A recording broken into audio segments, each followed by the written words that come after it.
people that live in Brisbane, we're overtly familiar with the river and its power and its ability to sort of transform itself. And you know, we've all lived through floods, so we need to respect that. That's one of the key things with the river. Like, we embrace the lifestyle that it offers, but also we need to respect it. We need to design within sort of known parameters so that when flood events do occur, and they will occur, we just need our built environment to be resilient and to be able to bounce back from you know, these sort of major weather events that happen. I think the key thing to the river is we need to establish a lot more in terms of cross-river links, pedestrian. So we need a lot more bridges all through the CBD and sort of through into the surrounding suburbs. I think that will really transform and start to connect the dots that have happened along the edges on either side of the river. One of the key things in my experience in Brisbane was when the city cats turned up, and all of a sudden the river was embraced again as a transport network. It was embraced as a tourist sort of destination or encounter, and people all of a sudden just really enjoyed getting out on the river again. It's a wonderful challenge as a designer. Some of it, I think, historically was a little bit about cultural cringe. Do you know, like about thinking that things from elsewhere are always better? But I think the best designs always really understand the absolute essence of the place that we're in. And what we know we need in this city is that connection from river to the centre of the city. We need to be able to occupy garden spaces. We need to yield more public space, and that's what's great about the most generous developments in Brisbane, including 443 Queen Street, is that rather than taking away space from the city, it's actually giving back space to the public realm. Well, we were very conscious in the design to actually replicate the experience that people have in their well-loved, Queensland houses and gardens. So entering your villa in the sky, you come in via this lovely public domain that's like terrace gardens on the edge of the river, up to your what we used to call the garden arrivals. So when you get out of the lift, you're in a breezy garden. You're not in a sealed corridor, which most apartment buildings actually are. So you're in a breezy garden, so you're already enjoying the gorgeous lushness and breezes of Brisbane. You're seeing frangipani trees and lush. You're walking through a garden to your own front door. You're not walking past a whole series of front doors in a sealed plasterboard corridor. Right from the beginning, you're experiencing the Brisbane kind of environment and landscape in the same way that people love to in their own houses. So you're walking through gardens into your own villa in the sky, surrounded by gardens. And then once you're inside your villa, you can actually tune and tweak your own environment. You can open your windows.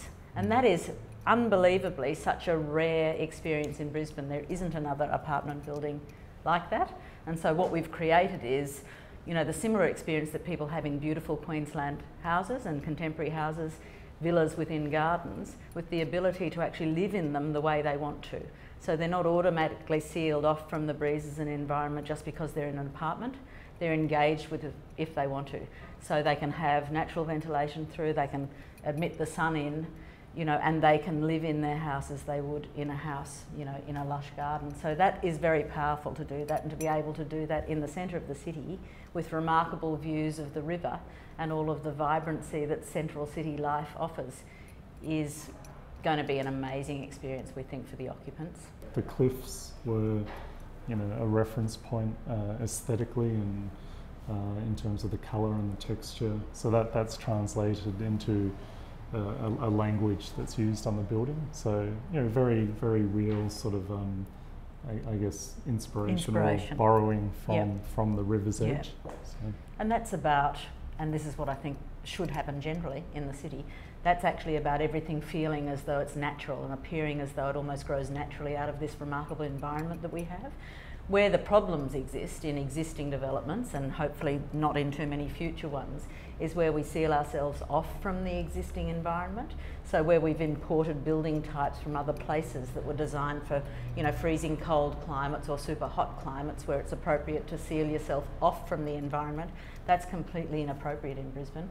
We've got one of the most benign climates in the world, so we've got this remarkable opportunity to sort of open up to it, and that should inform the language of architecture. We definitely thought of this as setting an example and setting a benchmark for what we'd like to see as the future development of the city.